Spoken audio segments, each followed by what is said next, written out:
안녕하세요. 데이업 이세훈입니다. 자, 오늘은 얼마 전 이슈가 된 디지털 화폐 CBDC에 관련된 내용들에 대해서 한번 알아보도록 하겠습니다.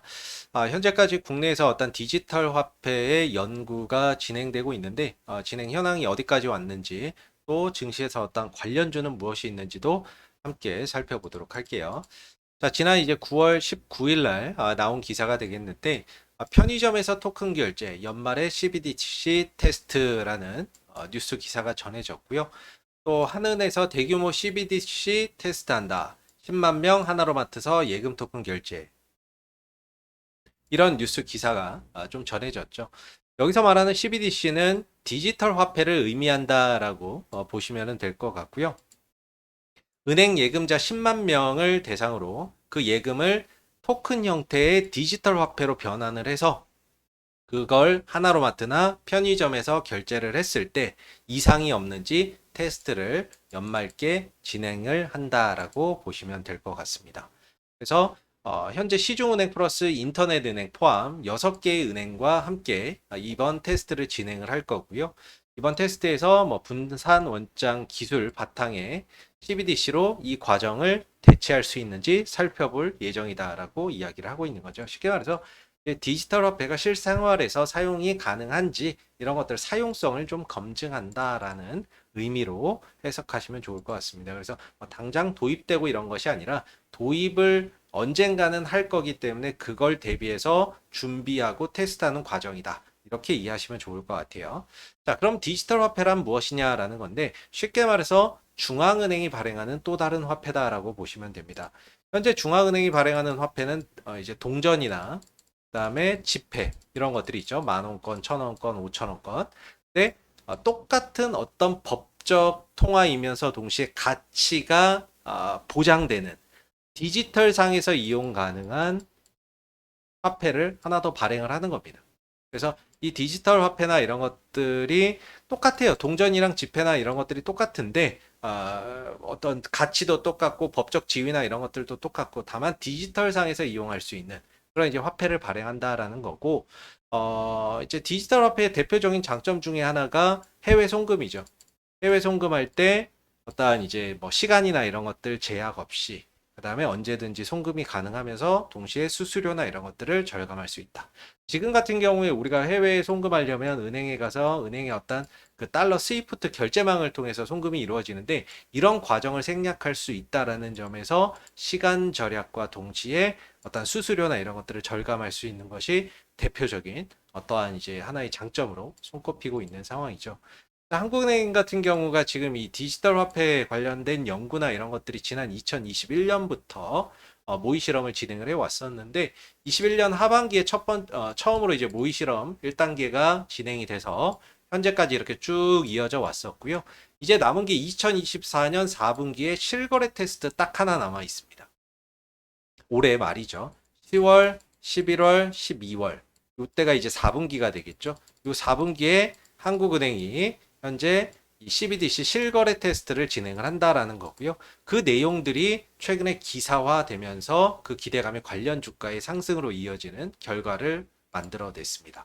자, 그렇다는 거는 아직 12월이 다가오지 않았기 때문에 12월까지는 어떤 이런 이슈들이 추가적으로 또 시장에 부각될 가능성이 존재한다라고 봐야 될 거고요.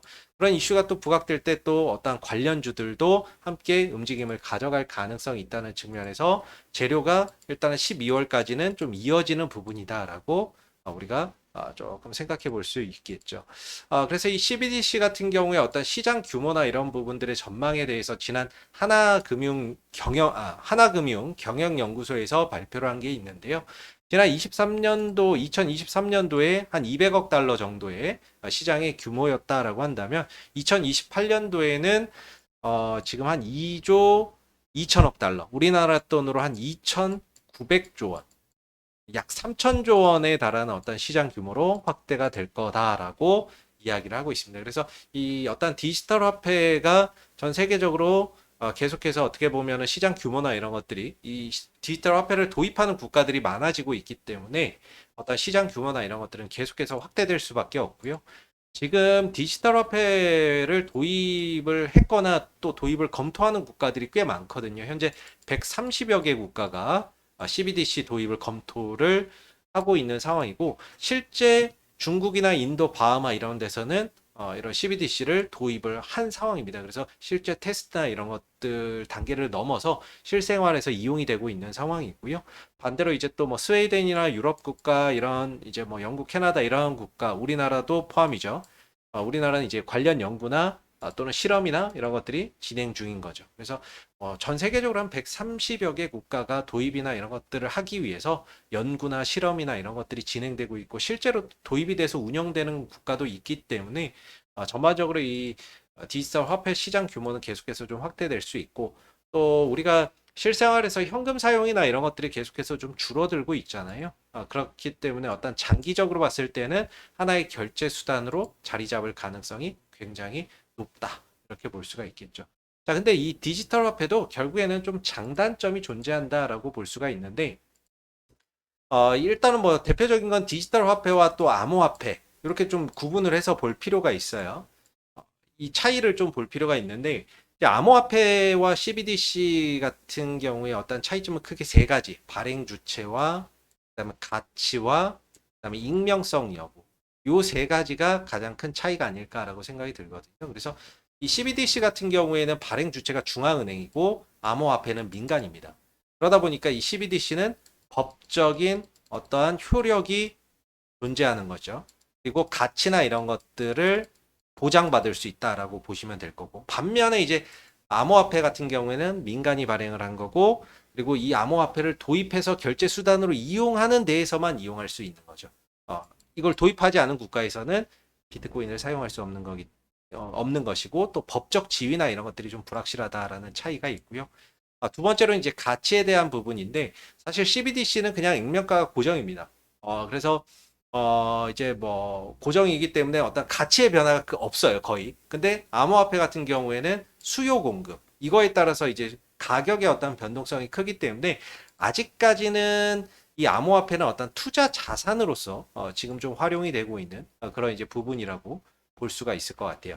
그리고 이제 마지막으로 이제 요 익명성 부분, 이게 이제 가장 중요하겠죠. 그래서 사실상 암호화폐 같은 경우에는 익명성이 보장이 됩니다. 내가 이 화폐를 가지고 무엇을 사고 무엇을 했는지 알 수가 없어요. 근데 CBDC 같은 경우에는 정부에 의해서 발행되고 관리되기 때문에 내가 이 CBDC 디지털 화폐를 사용했을 때 정부가 내가 어디에 돈을 썼는지를 추적이 가능하다라는 거죠. 그래서 프라이버시가 좀 제한된다라는 큰 단점이 있습니다. 그래서 가장 큰 차이점이지 않을까라고 생각이 되는데, 그러면서 동시에 가장 큰 단점, 프라이버시가 보장되지 않는다는 점. 이게 이제 가장 큰 단점이 될 수 있겠죠. 그래서 이런 이제 좀 차이가 존재한다라고 볼 수 있을 것 같아요. 그래서 사실상 이 지금 증시에서 어떤 디지털 화폐 관련주로 꼽히는 종목들이 몇 개가 있는데, 최근에 이제 좀 이슈가 됐을 때 가장 상승 탄력이 좋았던 종목들이 한네트, 그 다음에 KCT, 로지시스, KCS, 프리엠스, KCS. 이거 또 중복이 됐네요. 예, 요거는 이제 패스를 하고. 그래서 한 다섯 종목이 어떤 시세 탄력이 좀 잘 나왔던 부분이고, 그 중에서 시세가 가장 좋았던 종목이 한네트가 아니었나라고 볼 수 있을 것 같습니다. 그래서 12월 달까지는 지금 한국은행이 이 CBDC 디지털 화폐에 대한 어떤 테스트나 이런 것들이 진행될 예정이기 때문에 이 디지털 화폐 이슈가 재차 또 증시에 이제 부각될 가능성이 높은 만큼 이 관련주들의 어떤 흐름이나 이런 것들도 미리 한번 체크를 좀 해보실 필요가 있고요. 자, 오늘은 이 디지털 화폐와 관련된 내용들 한번 살펴봤습니다. 오늘 영상 여기서 마무리하고요. 감사합니다.